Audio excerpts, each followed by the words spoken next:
Se o sigilo não foi direcionado direito, como corrigir? Ou como cancelar um sigilo depois de feito? Uau!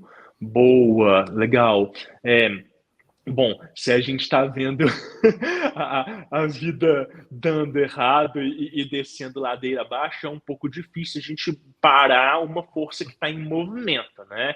É, é, mas, assim, em geral, quando a gente entende que dentro, né, dentro de uma perspectiva energética, todo sigilo ele é uma extensão do magista. Então, todo e qualquer tipo de intenção, ela é uma projeção de mim, do eu, para, né, o futuro, para o objetivo. Então, se as coisas não estão fluindo bem, primeiro eu preciso me concentrar nessa projeção e como que ela reverberou no mundo, como que ela repercutiu. E a partir daquilo dali, posso fazer um banimento ou eu posso tentar fazer uma redefinição. Né? Se eu sou a força propulsora, né, que faz a emanação dessa projeção, então eu, né, na hora que eu me concentro, eu consigo reordenar e realinhar isso. Né? Vamos pensar uma metáfora visual. Pensa numa corda de slackline, né? A gente está de um ponto ao outro, né, de uma montanha. Opa, perdão, ó, tremeu.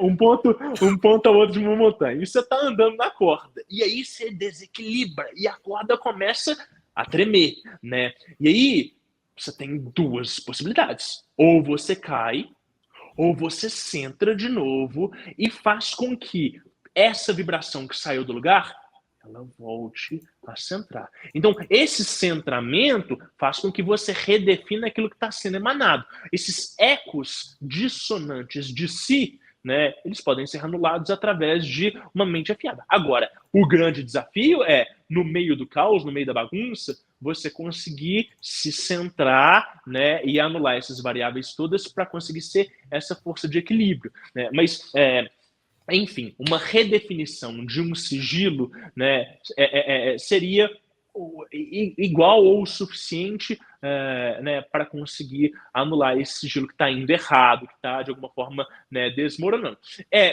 Tem um outro exemplo, gente, que assim, às vezes a pessoa faz um sigilo, por exemplo, sei lá, vamos dizer que a pessoa tem um conhecido, foi para casa da avó e na casa da avó está acontecendo fenômenos paranormais, sei lá, tem um encosto lá, tem um obsessor, e a pessoa não conhece técnicas de limpeza e ela vai fazer um sigilo. Então, eu desejo que essa casa seja limpa.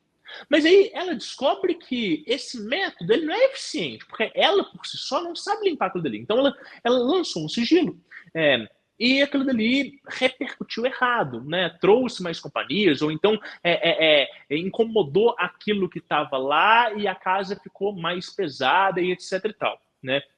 Provavelmente, antes de fazer essa limpeza, ele vai ter que anular o efeito desse sigilo. Então, sim, um banimento, um ritual menor do pentagrama, por exemplo, né, ou algum tipo de, sei lá, defumação para conseguir dissolver aquela forma mental que foi projetada, né, e a partir dali fazer uma técnica correta, ou então um outro sigilo que ele seja mais adequado, que ele consiga lidar com aquele objetivo específico. Né?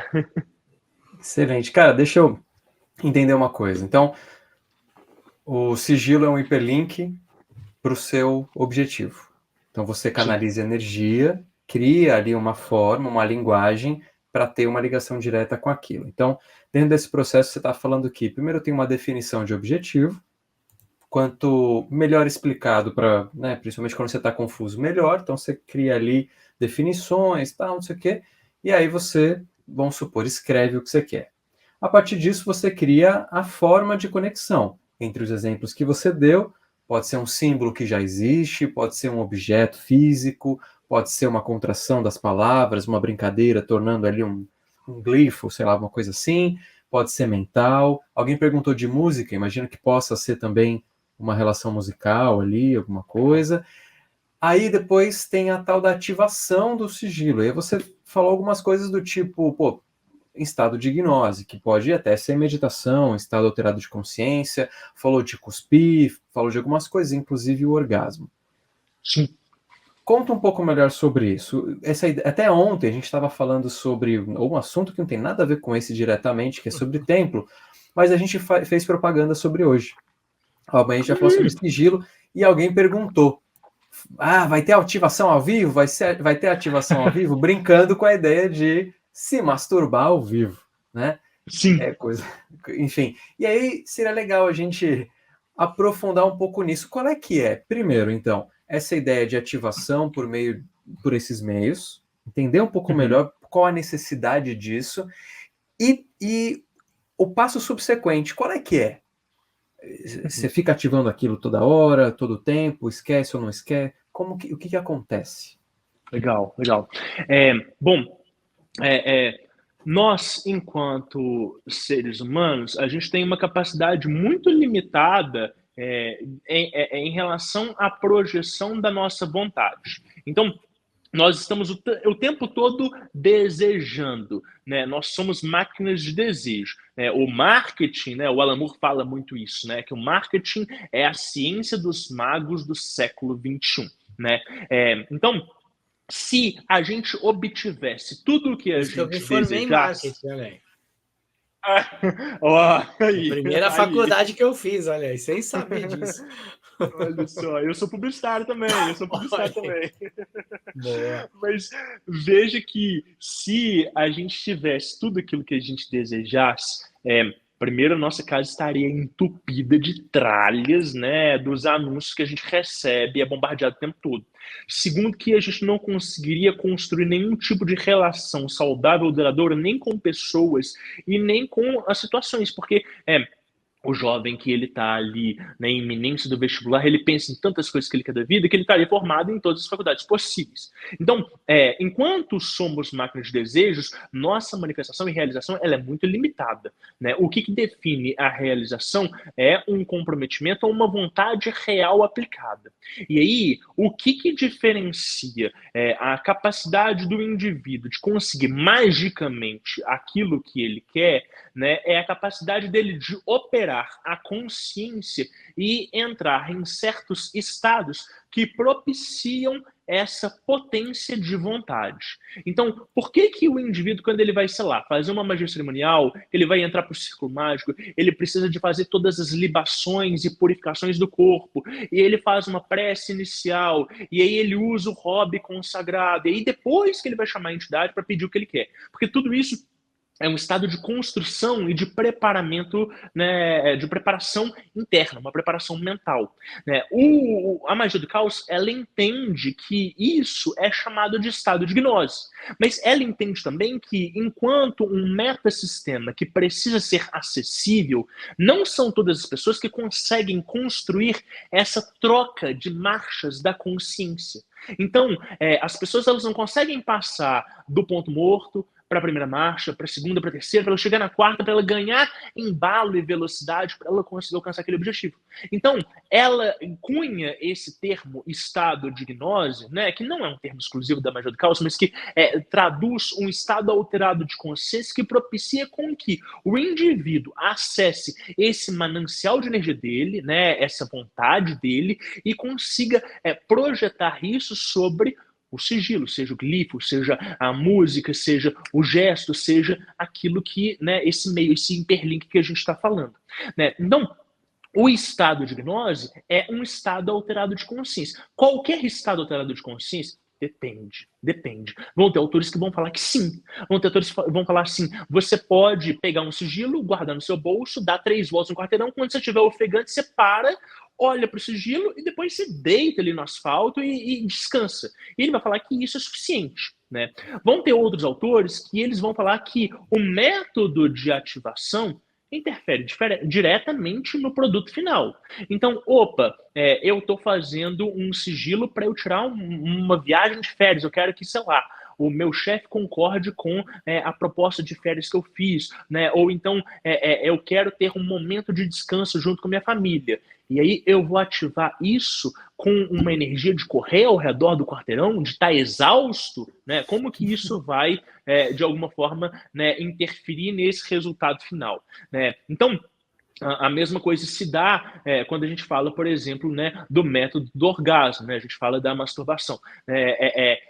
Quando a gente alcança esse ápice do corpo físico, né, é comum que a gente tenha, né, um certo desligar, né? A gente tem essa pequena morte, né, essa transição de consciência. E muitos autores vão dizer que esse é um estado de ápice, né, em que a gente consegue alcançar todo esse potencial, esse manancial energético, e aí você pega aquele símbolo, aquele glifo, né, e você interioriza ele, você olha para aquele símbolo naquele momento e você, né, projeta essa energia, ou então interioriza ela, é como se estivesse plantando uma sementinha no subconsciente. Né?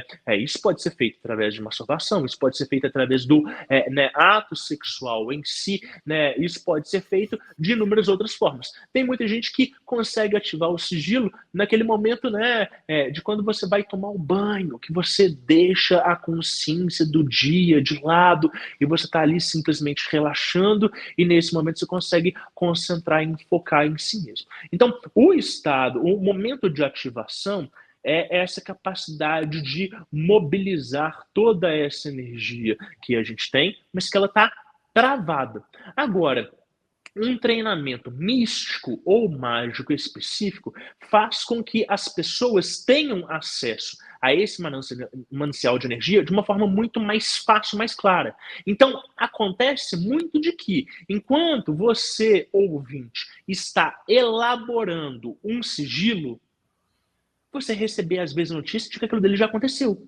E você vai falar assim, putz, eu não passei pela etapa de ativação. Eu não passei pelo estado de gnose. Eu estava simplesmente escrevendo, eu estava simplesmente desenhando. Mas o ato de desenhar e de expressar a si mesmo é também um ato de estado de gnose. O ato de compor, de se expressar, de pintar, de desenhar, é também um ato de estado de gnose. Então, quando você vai consagrar um talismã, sei lá, planetário, né, que você está fazendo uma coisa à mão, aquela coisa, ela não impregna aquele objeto com muito mais potência do que, sei lá, você compra ele de uma loja, né?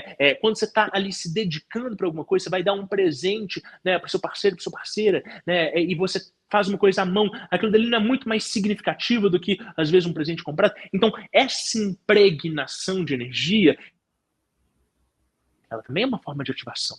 Né? Então, o sigilo, ele fala muito da expressão do ser.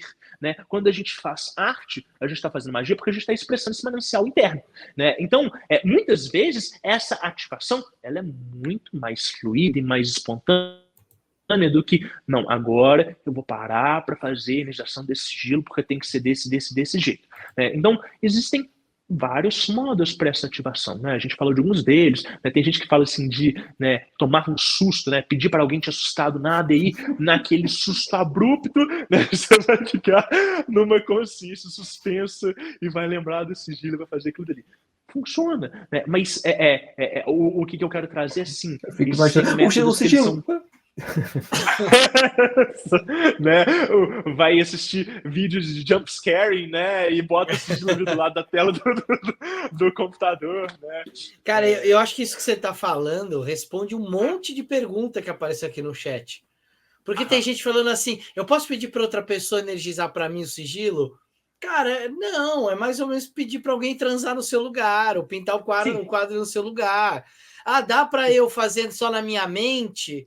Não, faz ali, né, o plano físico, a magia tem que ser de alguma forma colocar no plano físico. Alguém perguntou, eu posso transformar o meu sigilo num gesto? Isso eu acho uma coisa legal, que você pode criar o sigilo e depois trazer isso para uma expressão corporal, um gesto, que pode simular aquele sigilo, né? De repente, eu tenho um sigilo que eu desenvolvi há muito tempo atrás e que eu uso um gesto com os dedos para, enquanto eu estou numa determinada situação e eu preciso daquela energia, eu faço aquilo, normalmente embaixo da mesa, para ninguém ver que eu estou fazendo, para conseguir impor ali uma vontade ou uma ideia que eu quero naquele momento e que aquilo tem uma âncora no sigilo que eu deixei num lugar bem guardadinho.